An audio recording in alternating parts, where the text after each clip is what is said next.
Mayor Casebolt, Heidi, and Larry Bailey online. Yes.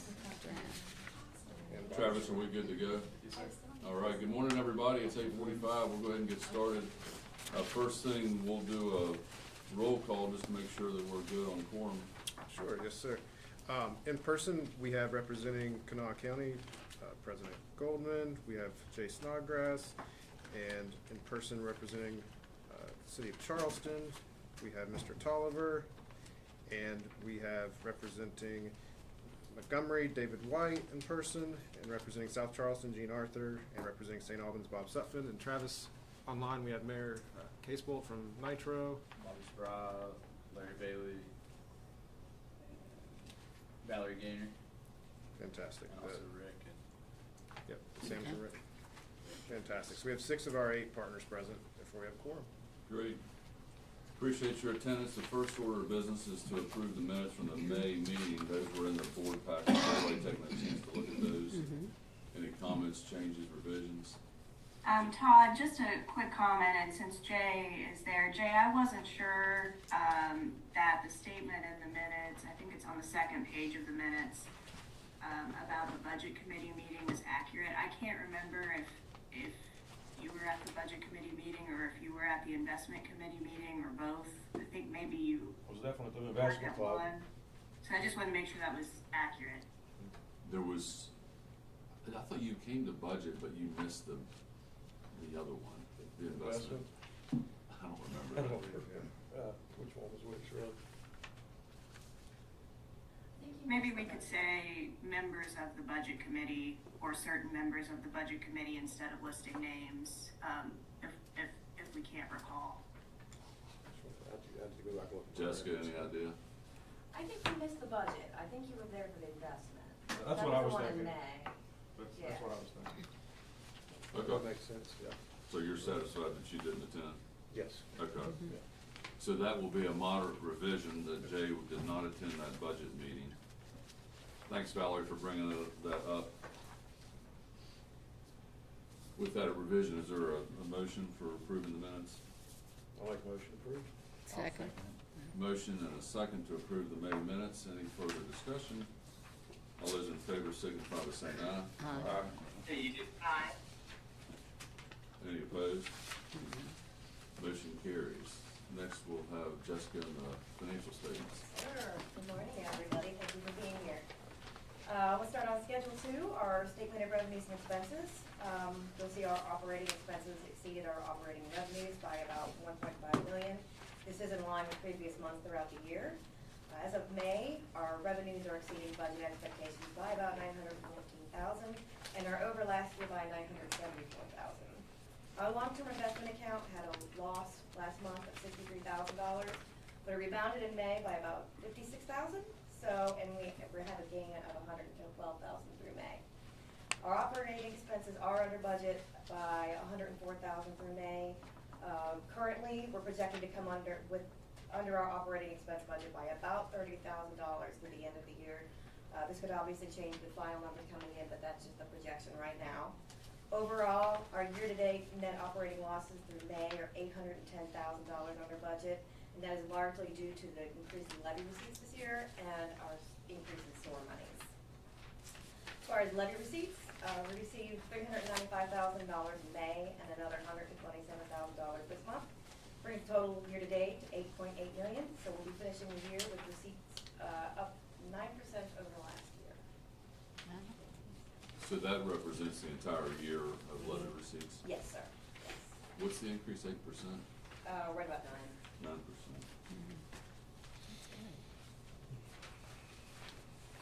9%. Any comments or questions for Jessica on the financial statements? If not, those will be attached to the meeting minutes for future reference, and we'll move on to old business. Insurance. Kurt. Good morning, everyone. We had no additional claims in May of 2024. We did, however, settle a lawsuit back from May of 2021. It's been going on for a while, and we had another lawsuit that was served on an incident that occurred in May 20th of 2022 that we're trying to work with. We just got served on it. So no additional claims. That's good. Yeah. That's it. Jacob? So in the operations report, report one, we saw a 6% decrease in ridership from May of '23. On the top here in the middle, there's a new column labeled NEMT. These are the non-emergency medical trips that we just began doing through the program with Motive Care. It's hopefully a new revenue source for us going forward. The last 2 months there, in the month of April, we had 8 trips, and in May, 104 trips, and we're up to 200 trips this month right now, so we're seeing an increase there in those trips. Then on the bottom, we separated the Motive Care receipts. So you get the fixed route revenues we receive where Motive Care buys bus passes for the passengers to use in our fixed route system. And then on the right there is we'll start listing the receipts for the demand trips that we're now performing. With the transit app, we saw an increase again from the previous month with the number of rides, downloads, the number of users using the app. Then on operations report 2, everything is pretty much the same as previous months. We're seeing good increases with the Masabi app, the transit app. With the Masabi revenue for the month of May, there's just a little over $10,000 received, which is a $2,000 increase from the previous month. That's all I have, unless there's any questions. What do you attribute the decrease in ridership to? I think some of it was due to the cycling event that we had. We had to relocate the city center to a new location, our temporary location. And then a couple of the routes we had to close due to the bike races. Did you get rider feedback about during the event that people didn't want to wear where to go or get mishaps? No, the temporary location was positive feedback of using it there on Summer Street by Park Place Cinemas. It went pretty smooth, the relocation of the city center during that week. Everything went well. We had used new technology to inform the passengers of the change and then of the reroutes. It was all positive feedback. Okay.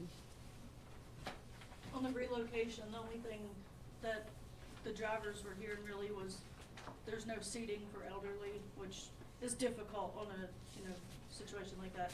And then confusion as to, are the buses on Summer or are they on Donley? So a little more clarification on that next time maybe. Any other questions for Jacob on operations? We'll move on to the director's report. Yeah, thank you, Todd. For this month's director's report, I want to touch base on some of our efforts to inform the public on our COA potential changes. We had a really well-attended meeting on the 31st of May, and I appreciate board members who were in attendance, and we got some really productive feedback from members of the public who voiced their concerns. It was obviously, we have to put a 30-day notice out for the meeting, and so there was a lot of understandable nervousness about what those changes potentially were. And so we made that presentation on the 31st, heard the remarks. We had that meeting at noon, so we're going to have another meeting at 5 p.m. on July 11th at the library downtown, hopefully for the individuals who couldn't make it there. We also recorded the meeting and put it online so individuals could watch. And Travis, can you pull up our public participation part of our website? We also created a new portion on our website, right on KRT.com, where passengers or interested public can go and get information on the COA and our meetings in general. There we go. And a really neat tool. Last year when we approved this remix tool for us to use internally to help make changes to our routes, look at mapping, etc. There's also a public participation component of that. And click on phase 3, if you would, Travis. And a really neat thing about this system is the public can click on this, they can see the potential changes, and they can actually click on and make comments on particular areas. and leave messages to us and let us know, hey, this is why I'm concerned, or this doesn't make sense to me, asking questions, et cetera, that we've compiled and will be sent to the board as a conglomerate with all of the feedback we've received throughout this process. We've also initiated the second phase of public surveys, and those are accessed online. And also we had some in hard copies we handed out at the City Center at some pop-up events. And we've received so far 448 responses as of this morning. So we're receiving real comments and feedback on this, and that's so important because, you know, we can run the numbers and have this presentation of here's the proposed changes, but we need to listen and hear the feedback from our passengers who use this system every day for, hey, this is how this impacts me, here are my concerns. And I think with that meeting on the 11th, having another opportunity to talk to the passengers about how it's going to impact them will be fantastic, to just educate more on why we're here, why we're making these proposals, and how we move forward. So I want to make sure I touched on that today. I'd encourage you, if you didn't come to the meeting here, to go to the next meeting, because it really gives you a more granular look about what's the decisions are going to do as far as how it impacts the community. Did you say what time? It's going to be at 5 p.m. I'll send an email out to everyone and a letter, but it'll be 5 to 7:30 p.m. We made it a little bit longer this time too. We want to make sure we can accommodate everyone who wants to come speak. So we extended that time. So 5 to 7:30 at the Kanawha County Library downtown on July 11th. Do you need to, are you going to read those comments that into the record like you did at the first meeting? So what we'll do is the comments we receive in relation to the any formal comments we've received from May 31st through July 11th, I will read at the board at the meeting on the 11th. The new ones? Yes. Any new comments I will read, but those are all being put into a file and will be sent to all board members to read all of those comments. So after the 11th, we will send all those comments to the board members, and you'll be able to see every single email, every single comment that was made in relation to the proposed changes. Okay. Along those lines, if you have to be, I mean, these people are very passionate about changing this. Sure. And you can understand, I mean, this is, when I go home, I'm gonna go out and get my vehicle and drive wherever I want to. These people wanna go to the doctor, they Yep. wanna go to the grocery store, they wanna go to work, they ride the bus. Exactly. And when we change it, it really affects their life drastically. Yeah. So, and I know nothing's cast in stone, and I'm not saying, but we need to look at every aspect we possibly can. Exactly. They pulled at my heartstrings and they pulled Yeah. everything on you. Sure. No, There wasn't much left Yeah. they didn't get a hold of. Yeah, no, that's fair. And hey, you know, I totally appreciate and understand what these potential changes mean to the public, and so I don't take any of that personally. It's Oh, I yeah. understand entirely. I think the important thing and our job at this next presentation is to educate and to describe the best to our ability how this system and this proposal is intended to take care of as many of our passengers as possible with the realities of the budget that we have. And that's what I'm confident we have done, but we need to do a better job of educating that to the passengers and to the concerned citizens of, hey, how exactly does this work in my world? Because that's what a passenger worries about is, hey, how do I, it's not the big picture, it's not about the budget and all the different things, it's how do I get to work? Or how do I get to the doctor's office? It's hard to explain to them when they're yelling at you. And hey, that's it. The other thing Yeah. you know, we're gonna build a new building.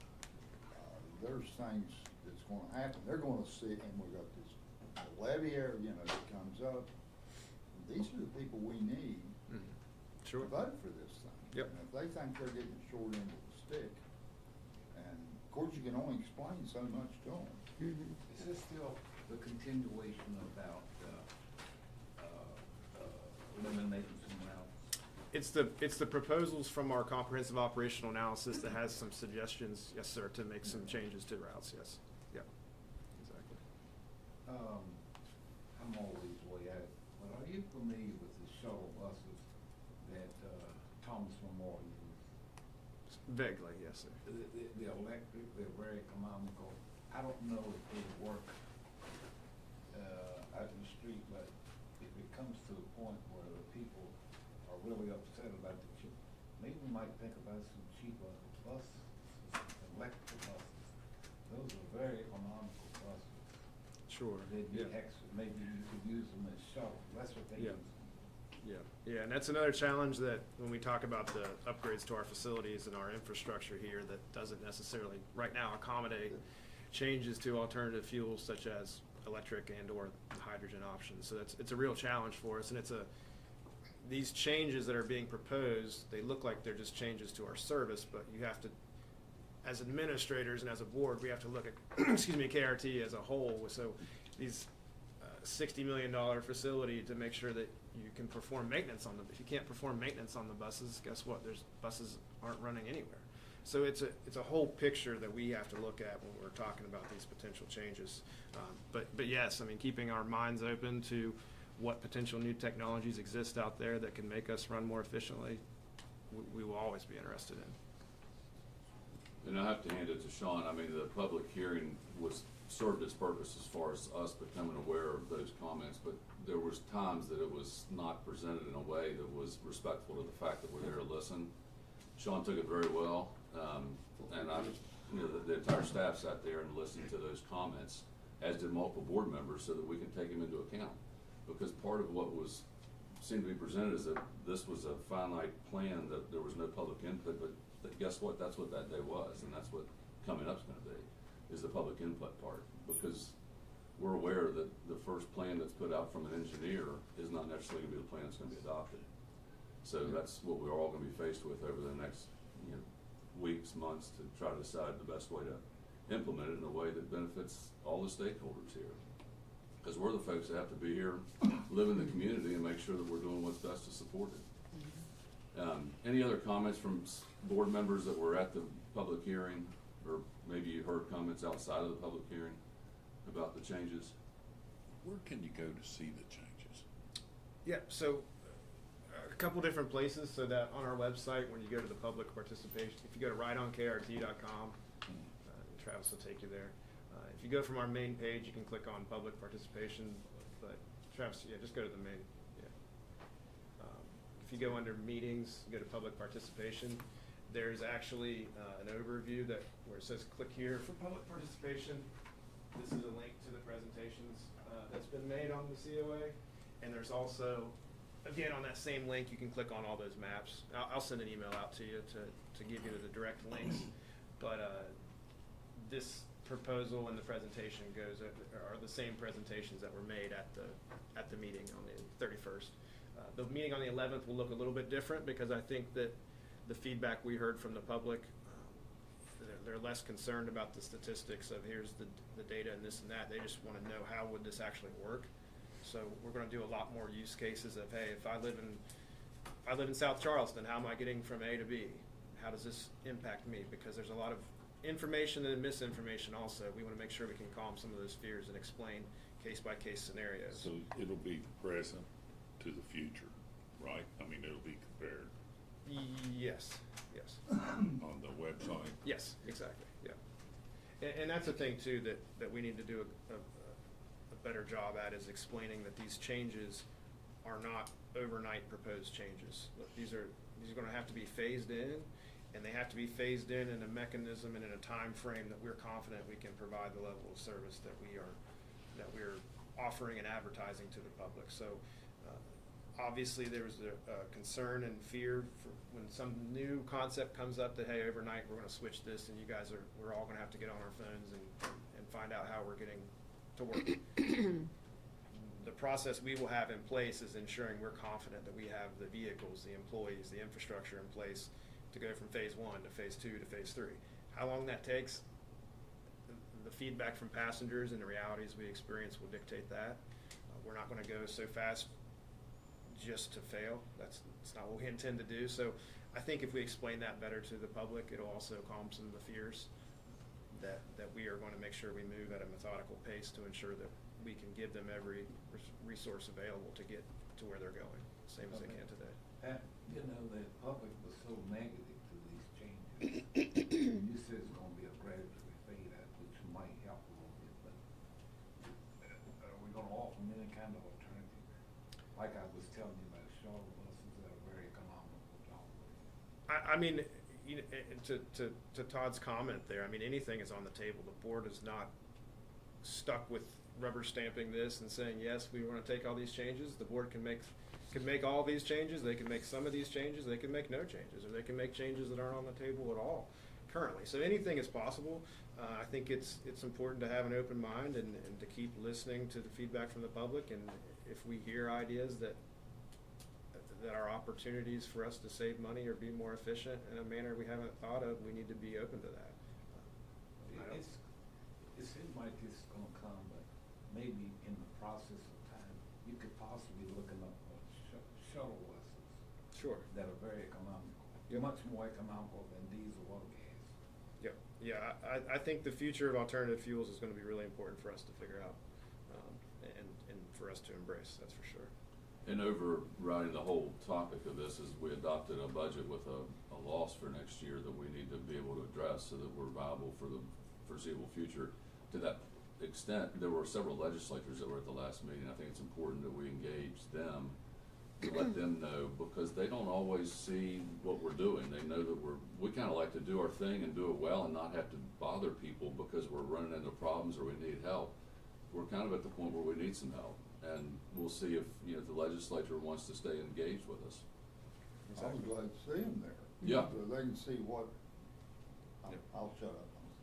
No, but you're right. I mean, I'm glad that they were engaged, that their constituents convinced them to come down because it's important. Yeah, and I did share our budgetary information with the legislators that were in attendance and asked for follow-up questions from them, because I wanted to make sure they understood our funding mechanisms and the fact that kind of the breakdown from the levy to the federal investments and our revenue from tickets, and then the amount of revenue we do receive from the state. How much of a cut, or not a cut, but how much of savings do you anticipate in saving? Yeah, and so the changes that were indicated in this proposal. So let's say if that happened today, Right. it was looking at, I believe it was a $1.9 million change as far as savings. As Todd mentioned, if you're running a negative $1.5 million deficit, so that puts you in a much better position to be able to actually pay all of your expenses. Right now, we're in a situation where we are using our capital reserve to cover the gaps of what we've budgeted to spend. So it's essentially paying your bills with your savings account, and that only works for so long unless you find a new revenue stream or if you adjust your spending in some fashion, and that's where we are. I know we talked about this before, and then I'll shut up. You're fine. How about smaller buses, or use the smaller buses for the far out areas? I mean, has that ever been thought about? Yeah, it's definitely thought about. I mean, we do that to some extent on the hill routes already. A lot of those routes that when we looked at how efficient and or inefficient they were, many of those routes are already accommodated by the 500 vehicles. There are opportunities for some of those routes that are further out to be served with smaller vehicles. I think we need to be cognizant of that. You play a game where smaller vehicles like the 500, they may cost less on paper. They're $130,000 versus a $600,000 bus, but their life expectancy essentially is not as great as the bus. So you end up playing that game where you almost are spending the same amount of money on that smaller vehicle as you would. Now this totally changes when you start injecting smaller vehicles, vans, etc. that can, you're talking $40,000 to operate versus a $140,000 500 or smaller bus that we have. So it's definitely a concept we want to make sure we can embrace and have the most efficient vehicles on the routes as possible. Well, it's population loss that's hurting us, Mm-hmm. right? Yeah, there are a lot of factors Certain areas. that I think have taken place over a long time. This isn't an overnight thing. A system needs to be able to adjust and flow on an annual basis, and KRT, it's not to anyone, it hasn't adjusted well over the years. If we make small changes every 2 or 3 years, it's a lot less impactful to our passengers Yeah, and to that's our like a big system. one, yeah. And if you do it every 11 or 15 years, as we have in the past, we as a system need to be more pliable and embracing of change, so that our changes are much more minor. Okay, I'm gonna move along to pit repair discussion. Where do we stand on that? Yep, so I'm gonna let Travis jump in here, and Travis has been spearheading our talks with Wendell on this pit repair situation, and I'll give a quick overview and I'll let him run with it. But this, again, goes back to a situation where we have 8 pits over in the garage, and we had some concrete that was failing on one of the pits, and so we brought Wendell in to do a structural assessment to see if, we weren't gonna let anyone work under those pits with that concern. And they came and did some sonar mapping of the pits, and Travis, you can go from there. So Wendell came and just to kind of back up a little bit more, we saw that there was some cracking in the east pit on the south side of the building, and Chris closed that pit off just due to safety. We had safety concerns a bit, and then we had talked about having the concrete sounded, and then Wendell came in and sounded the concrete. On the south side of the garage, all of those pits had deteriorated to a point that they didn't feel safe, I didn't feel safe, and we completely condemned all 4 of those service pits on the south side of the building. The ones on the north side of the building show some deterioration at the top level, just due to overall wear and tear of vehicles driving over it, but there isn't a large structural problem with those, so they suggested that they were okay to use, so I felt comfortable with that, their sound test. So then we got into the discussion of how do we move forward. We could do a temporary repair that may only buy us 6 to 7 years.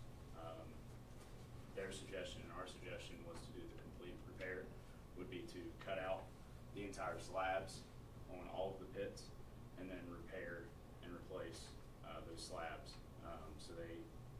We've been in talks with them to draw up some plans, and I believe, Sean, we need board approval for the plan portion to continue forward with that. Yeah. At a future meeting, we'll sit down and present the And design changes. On top of the structural issues, we're not up to code with electrical, so we need to have all explosion-proof lighting, because we do operate gasoline vehicles.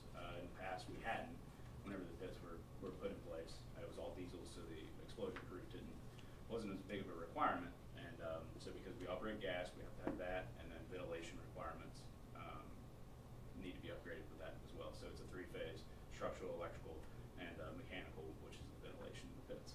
But you can't pick and choose, we'll do it all at the same time. Right, correct.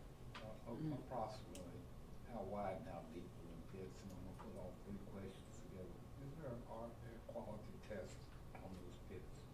So, a quality test? Air quality. Air quality, yes. How deep, generally how deep are they? So the pits are roughly 8 feet deep, about 6 feet wide. 6 feet wide, and that's that is part of the problem here. Is as standards have gotten more stringent, that's why we have to upgrade the mechanical portion to increase the ventilation in the pits for air quality. Okay, that's what I'm. That's correct. Air quality is very. Yes, that would be part of the upgrade. Yeah, and again, goes back to this scenario where we have a garage that's almost 100 years old that was built for street cars that is performing maintenance on modern vehicles, and it is tough, and it's, we're still waiting to hear feedback from FTA on our latest grant submission for the maintenance facility replacement, and it's tough to invest funds.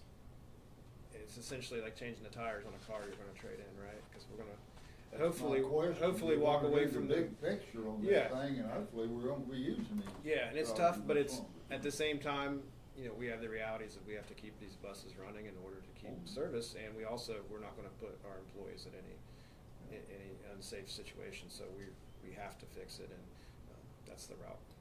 Good choice. And Bob, to that point too, even if we were to build a new building, that may take 4 to 5 years, and we're at the point where we had to condemn 4 of the 8 pits, so that's really hurting our efficiency in the garage. So we would have to move forward with some form of repair. Yep. So we can't avoid that cost. And I'm sure you've looked at this, there's no place where the ceiling height would accommodate filling the pit and putting lifts. Unfortunately not, no. Can those be lined with steel?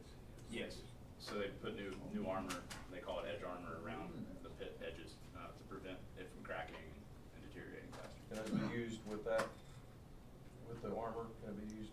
Well, yeah, around the concrete. Yeah. So a new new slab would be put down and around the cutouts for the center where the mechanics would work, we'll have the edge armor, and then that's also where they attach the lighting and everything.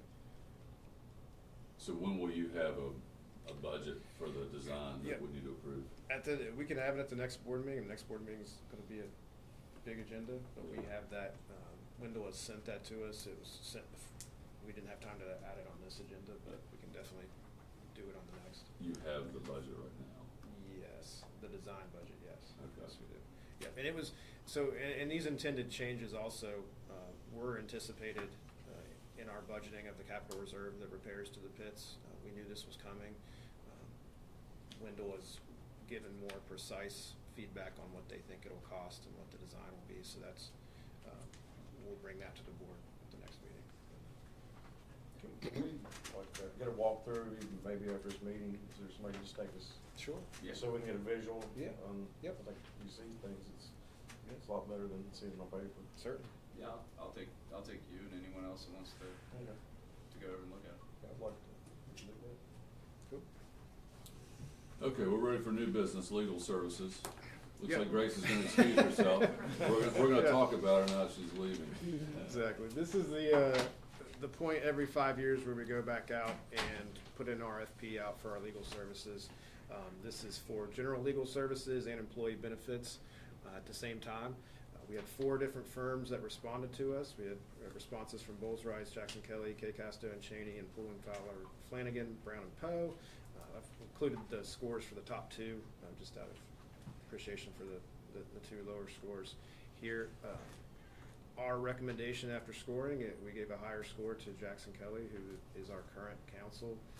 They've represented KRT since its inception, and that's the staff recommendation, but we're open to feedback and discussion from the board. Now, I would just mention that since I am also a board member and a member of Jackson Kelly, I'm not going to contribute to the discussion or vote on this item today, so I will be abstaining. Great, thank you, Valerie. And you will see here that the employee benefits, the score was slightly higher for Bowles Rice. The majority of the work that we work with when it comes to legal services is related to what we would categorize as general legal services. The recommendation from staff is that we go with Jackson Kelly for both of these services, just for the fact that it's more simple to have one counsel listed with FTA, et cetera, and that we've been working with them, again, for the last 51 years. And the RFP was worded in a way that we can make those distinctions. Yes, we can. Yes. What is employee benefits? I see what it is, but what is it? Yeah, and we've always put this out to bid, but it's essentially the employee benefit legal is covered in-house. Jessica can probably speak more to that, but it's. They it's, represent you on hospitalization and pension. Is that what you're saying? Yeah, and our insurance deals with that. It's really we have always bid that out, but it's not. I don't know that in the last 5 years we have ever reached out for any feedback on employee benefits. We didn't want to not include it, but everything that we've done with legal services would fall under this general legal services category.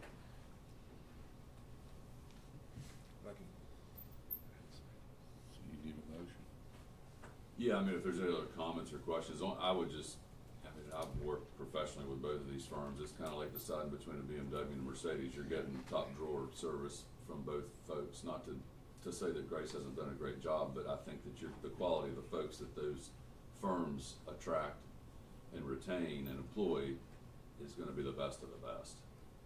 So if staff is making a recommendation that we go with Jackson Kelly, there is institutional knowledge that Jackson Kelly has because of their years of service here. I think there's some value added from that perspective.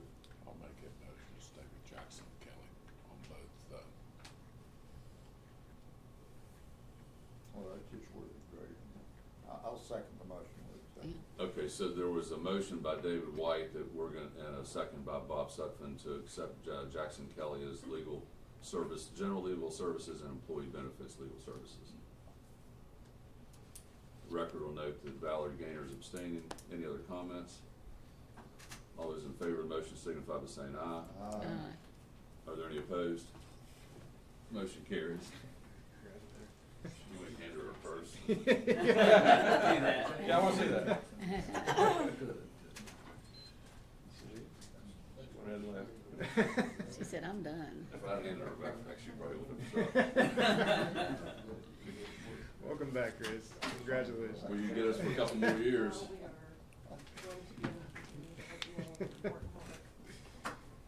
Okay, audit services, similar concept, what you got? Yep, so similar concept. We put out, again, an RFP for our auditing services, and we received 2 responses from firms that have been KRT's auditor in the past, BHM and Sutherland Stonecker. After reviewing the scores internally, and we also, I appreciate board member Heidi Adams also helped us score this. Our recommendation is staff recommendation is to go with Sutherland Stonecker, our current auditors, for another up to 5-year period. 3-year period, sorry. Split 5 years on council. That's who we have now, correct? Mhm. Yes, sir. We have used both in the past. I can tell you it predated Jessica being here, maybe even Sean being here. Yep. Staff has traditionally, like the oversight, Sutherland Stonecker has provided a more thorough, lengthier audit. Keep in mind, this audit's for us, the board, so it's important to make sure that we're getting somebody that's spending the time here to tell us exactly what's going on. I'd like to make a motion to accept Sutherland Stonecker. Second. Motion by Snodgrass and a second by Sutphen to accept Sutherland Stonecker for the audit services. Any further discussion? All those in favor of the motion signify by saying aye. Aye. Aye. Any opposed? Motion carries. Next is the budget amendment process. Is Jessica gonna present that? Yeah, I'll give a quick overview, and then if we have some questions, we'll get into this. This is the portion of the fiscal year where we go back and look at the budget as it was passed in May of 2023 as it relates to this existing fiscal year that is almost ending. When that budget is passed, it gives the authority and the administration the ability, basically gives us spending authority for all these different line items, okay? And as we go through the year, before the fiscal year ends, we come back to the board and say, hey, here are the line items that came in under budget and the ones that came in over budget. And then there's a requirement in state code that we have balanced lines for each item. So we essentially, Jessica goes through and the ones that we were over, she takes from the ones we were under and makes these adjustments that you see in front of you with these budget revisions. Those revisions were all discussed at the May board meeting when the board approved this coming year's fiscal budget, but in order to be in compliance with State Code 827-9, we want to make sure that we go over this today. Jessica, do you want to go through the lines and explain to the board, if you wouldn't mind? You'll see in front of you, you've got all board members have this list. Everything in red are areas that we Oh, that helps a lot. went over. So I'll go through it. I know what these are. It's fine. She gave me a big-eyed surprised look, so I'll handle it. In operations here, we saw a change of 186,000. That's attributed to the increase in employees that we brought on for our on-demand services related to the SOAR program. So the SOAR program really took off this past fiscal year, and it did necessitate us bringing more on-demand drivers onto the team. And so that's where you see that budget change. The maintenance, you see we underspent on the budget by 270,000. That's related to the fact that the garage has been so understaffed for the last decade. You're going to see a change in that in next year because we are getting up to full staff, and I'm really proud of Chris and Travis and the work they've done to make that happen. We'll jump around to some of the bigger numbers here. The hospitalization was under 195,000. Workers' comp was up 108,000. That's it's just a result of workers' comp claims. Jump down to what else sticks out to me. Contract maintenance on here. These are changes in the budget. You see $176,500, These were approved by the board. This is where we took on new programs such as VIA, Transit App, et cetera, throughout the fiscal year. So when the budget was passed originally, they weren't anticipated, but the board then passed those. So you see some adjustments there. And fuels and lubricants, we were under 238,000. We were very conservative with our guesses, and thankfully, the prices for the new fuel contract came in under what we anticipated. So that was really helpful for us. And so to summarize this, this is moving around each line item to make sure that they balance. The one thing I am really proud of, and this is a credit to Jessica and all the different departments here, we were able to stay, how far were we? We are within $30,000 under what was budgeted for our expenditures, so we are right on track. Exactly. So we're So not suggesting any changes at the end of the day. We're keeping it what we passed back in May. We're just moving line items around. We are coming in under budget for our expenses. Yeah, so, Fairly. That's good. yeah, so when you're spending $17 million and you can budget it within $30,000, I'm really proud of Jessica's Credit team to for, Scott. yeah, and to Scott, who was here before, for pulling that off. But I also want to stress too, it sounds great, hey, we're coming in $30,000 under budget, but remember that budget anticipated us being about $3.3 million in the red. So even if we hit that number, it's still a tough pill to swallow. It's still pulling from our capital reserve. So great Yeah. job, but again, we need to do better. Okay. So we've done this annually since I've been on the board. I think Sean gave more of an explanation than we normally Yeah. receive. One, for the purpose of it, and secondly, what the real impact was to the budget. Any other questions? Is there a motion for approval? I'll make it. Second. Okay, motion by Sutton, second by White, to accept the budget revisions for fiscal year '24. Any additional comments? All those in favor of the motion signify by saying aye. Aye. Any opposed? Motion carries. Public comment. I'll start on that since that was kind of my idea. Yeah. So in the past, we've had folks show from the public. Aaron's here frequently, wants to talk to us about something, and we've just said, yep, that's great, but we don't have a policy. After having the public hearing, Betty Rivard, who's sitting here, called me, talked to Sean, wanted to speak, and so we decided, you know what, we need to have a policy if we're gonna allow for folks to come in here. That way, we can say, you know, every board meeting, there's gonna be some public comment period at the end. So that I asked Sean, who talked to Grace, and there was a public, policy drafted. It should have been sent to everyone.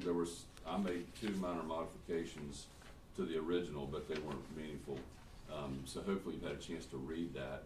And what it does is lays out the opportunity for us to allot time, if time's available, to have public comment during the board meetings. I'll point out that if you read on the State Ethics Commission FAQs, that the purpose of having a publicly open board meeting is for the public to witness what we're doing. It's not to have back and forth or comments. We're not required to provide comments or provide a public comment period. So I think it's important that we do that. We've always done it, we just haven't formalized it. So that was the purpose of me asking Sean and Grace to come up with a policy that we could look at and adopt. Does anybody have any thoughts about the public comment policy? Does this follow the ethics almost? It does. Okay. This is just very, very minor. I don't have any comments on the substance of the policy, but on the policy that was circulated, I think that the paragraphs were misnumbered.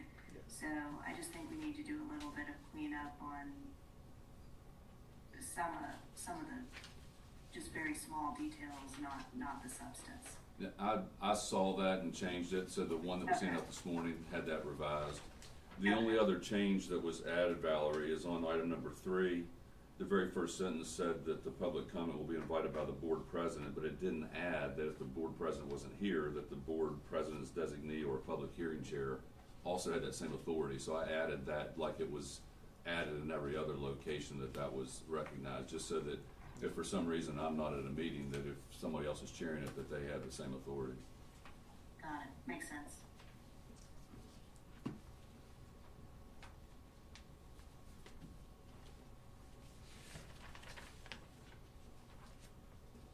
I'll make a motion for this to be, for this public comment policy to be adopted. I'll second. Okay, so the motion by Gainer and a second by Snodgrass to adopt the policy regarding public comment at board meetings and public hearings. Is there any other discussion or comments about the motion?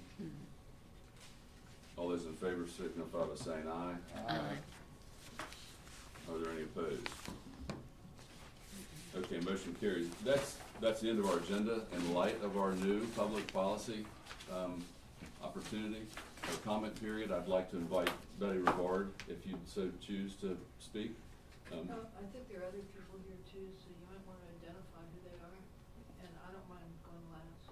Okay, well, you were the first one that contacted me, so you'll go first, you get 3 minutes, and then those that are also interested in speaking, we'll let them identify themselves and go.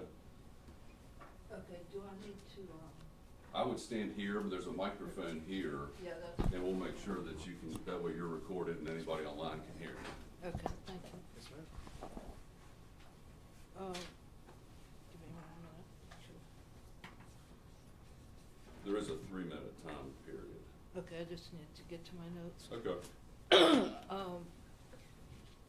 So thank you for doing this. I had an op-ed in the Charleston Gazette Mail a couple weeks ago that followed the hearing, and I have a Word document of that's not behind a paywall, and I would like to enter that into the record and also enter it into the record for public comments. I'm not gonna go back over that. I was actually feeling pretty good until I looked at your website this morning, and then I was pretty much in shock, which I'm still trying to deal with because of some of what I saw. One thing I saw was that there was a second public hearing, and I knew nothing about it. And there were 2 dates on the front page of the website, which would confuse someone who wasn't,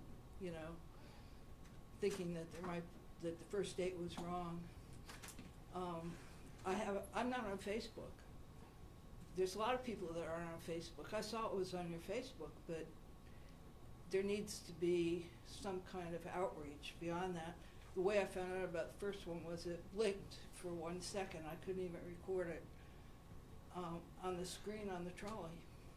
The other thing that really shocked me was that my trolley schedule wouldn't allow me to live the life I'm leading right now. And that's pretty shocking when you plan your life around a trolley schedule. But I am one of those people that looks at the big picture and not just my own situation. So there's a few major issues I want to bring up. One is, I think I have a problem with your cost-neutral approach, and a lot of people have been talking to me, especially since my op-ed. There's a willingness to raise money. $2 million is not a lot of money per year in the scheme of things. We're funding, much better off people to ride, to have access to flights to Florida than what would be required for this whole bus system for the whole county to work. So one of the issues is to have public comment, you need good information. And I would like to see some kind of analysis that shows that you've considered what it would take to raise more money. And along with that, there's no options for expansion, for reinstalling needed infrastructure like benches and shelters, or adding signage, and those are all issues that are ongoing. Second thing is needing financial information on KRT. I got a little bit this morning, but a lot of people are saying, okay, what does the bond issue require? What have we already voted for? And that's not available. That is 3 minutes. Those are things you could easily put. That's 3 minutes? Yes, ma'am. Okay, then I'll enter the rest of this in the record. Yeah, the public comment period is obviously available to you. And can I give you my notes? Yeah, sure. Okay. And I just wanna thank you all, and I really appreciate that you're asking good questions and that you're open to revisiting all of this, cause that's really what I'm asking for. Okay. Thank you. Lisa, did you want to speak? If I may? Yes, please. Well, I know you, but nobody else may know you, so you can just introduce yourself. I'm able to introduce myself. Okay, Tom. thank you. Good morning, my name's Lisa McCracken, and I thank you for allowing this opportunity. Betty invited me to come and speak with you for my 3 minutes this morning.